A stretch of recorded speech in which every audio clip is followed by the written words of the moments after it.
I'm just gonna, there we go. Just put this. Thank you for having me. First, a handshake, because we are friends. Thank you for your moderation, and thank you all for inviting me and for making this a safe space for discussion. Yes, to all of you.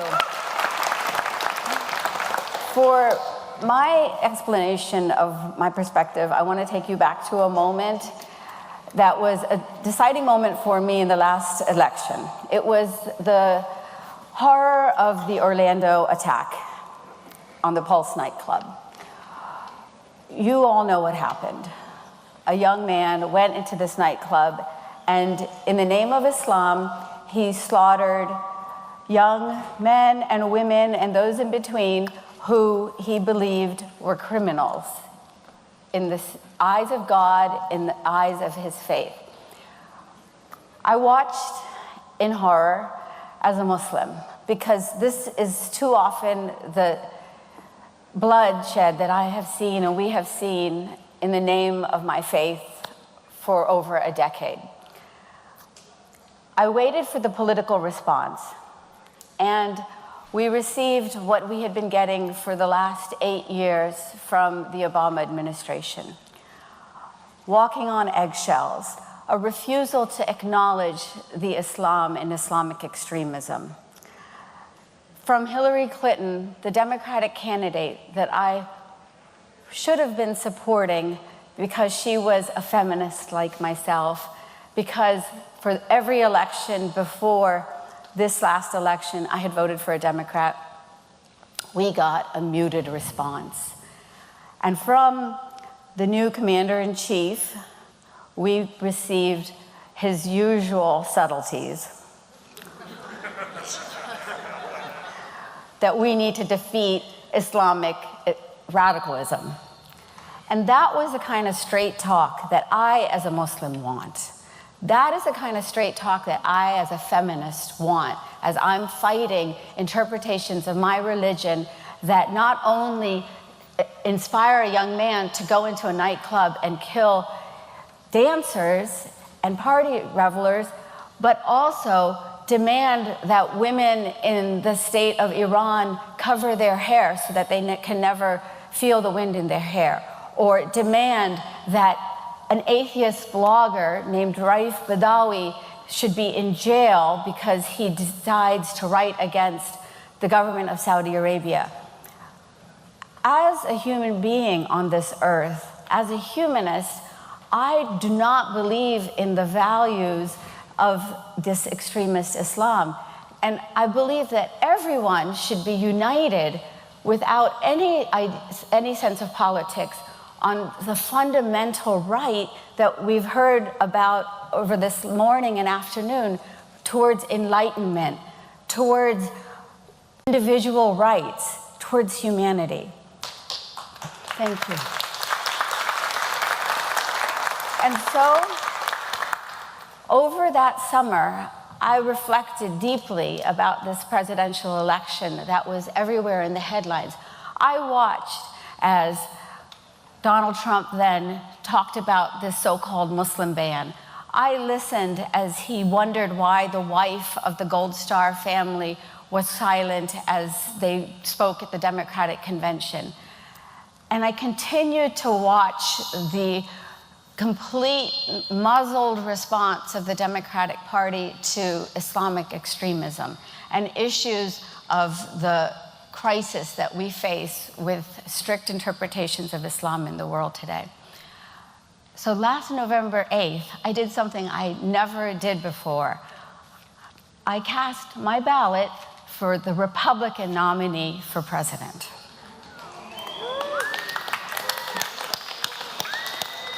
I am a Muslim, I am an immigrant, I am a feminist, I love my atheist brothers and sisters, and I cast my ballot for Donald Trump because I believed that the future of Islam and the future of Muslims is only going to be improved and brought to a place of enlightenment if we ask the hard questions. We have to honor Islam with the difficult questions or difficult tweets, as we've had to endure. We have to ask the difficult questions. And this is an audience that is all about the difficult questions. And so my argument is that we need to make atheism great again by refusing the political correctness that has put a stranglehold on conversations about Islam. And we need to make liberalism great again. Most importantly, we have to fight for liberal values if we do not want a Donald Trump in the office of the presidency. If you want him out, if you don't want a Republican winning in 2020, you better make sure that the Democratic Party cleans up its act. Right now, what it is doing is getting in bed with the far Muslim right. So what you have now is Bernie Sanders locked in arms with Linda Sarsour, a woman who said that Ayaan Hirsi Ali, an atheist, a feminist, a woman of color, should not have her vagina. And she has a part of it missing because of being the victim of female genital mutilation. What has happened to real liberal values? Justin Trudeau went to a mosque in Toronto. He went to the main hall and he spoke to the men who were assembled in this main hall. So can you just imagine for a minute being in this theater and the women are sent upstairs and he said, hello to the sisters upstairs. Well, I don't want to be a sister upstairs. And we shouldn't allow liberalism to be hijacked by this political correctness that is the death knell of not only America, but the West. Melissa talked earlier about how it is that we need to make it so that Western values are not a dirty word. And this is the truth. This is really true. We have to fight for an inspirational interpretation of Islam. And that is what I try to do every single day. Fight for a reform within my community that talks honestly about the problems that we face. And so Donald Trump, of course, he is not the answer to all, to say the least, right?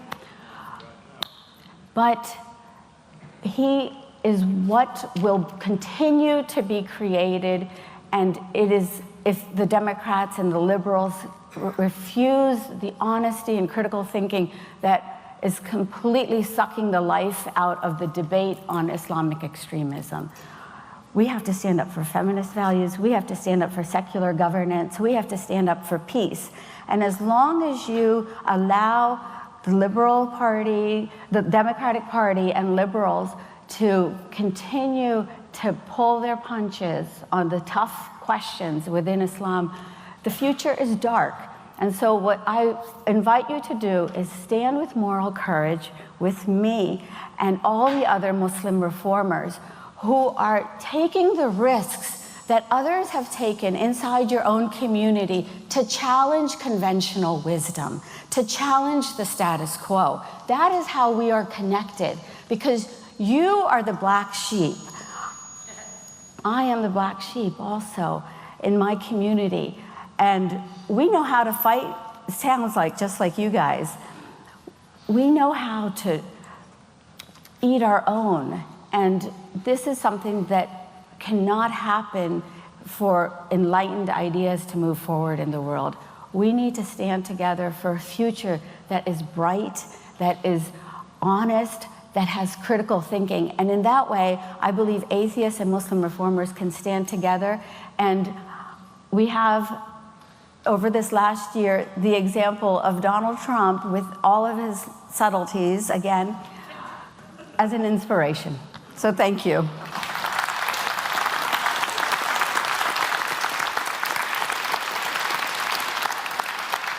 I think we should just stop here and declare Asra the winner, because it's the first time in history of moderating a debate someone without a script and without a clear announcement from me finished it exactly 10 minutes. So.